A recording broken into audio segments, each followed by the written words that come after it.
I'm holding the E03 battery base for a Echo Show 5 first and second generation. Now they do have others from Plusac. That's the company that sent this to me, so I just want to say thank you very much. But this one is a battery powered one, which is nice. It's a 10,000 milliamp, so it does have quite a bit of battery time, and it's got a tilt on top. So the Echo Show, as you can see over here, has got that little nodule underneath that's been grooved out there, and you put this on and it's magnetic, so you can see it holds it on its own, and then the battery as well, so you can see it holds it.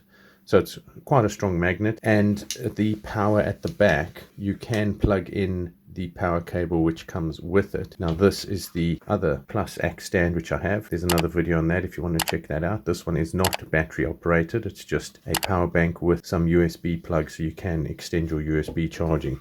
So this one will plug in like so into the power, and then that plug will go into the Echo, and we can let it boot up and see how that looks. So while that's booting up, I'll just give you some information with the power button that's on the front. So the power battery LED light over here, you can see there's 4 of them lighting up, and you can see they're flashing. So that's the first one flashing. So 1 to 25% is LED 1, and then it goes all the way up in 25% up to 75 to 100%. So that's it there, and it's DC adapter, so slow flashing. So that's what it's doing now. It's 12 volt 1.25 amps. This is the E03, and a long press of 2 to 3 seconds will power it on. This is now powering on because it's obviously got the power coming in from the battery as well, and then that's being charged from the plug. So if I pull out the plug, we can see if it maintains the power and the battery operates the Echo on its own. So I've pulled out the power, and there we go. It's still on and it's still operational, and we can swipe down and do its thing. That's all working, and there's the battery.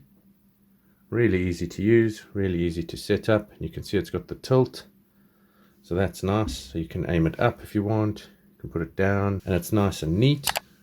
So if you guys are looking to get one, the link's in the description, and make sure you check out my other video for their other product. Really cool stuff.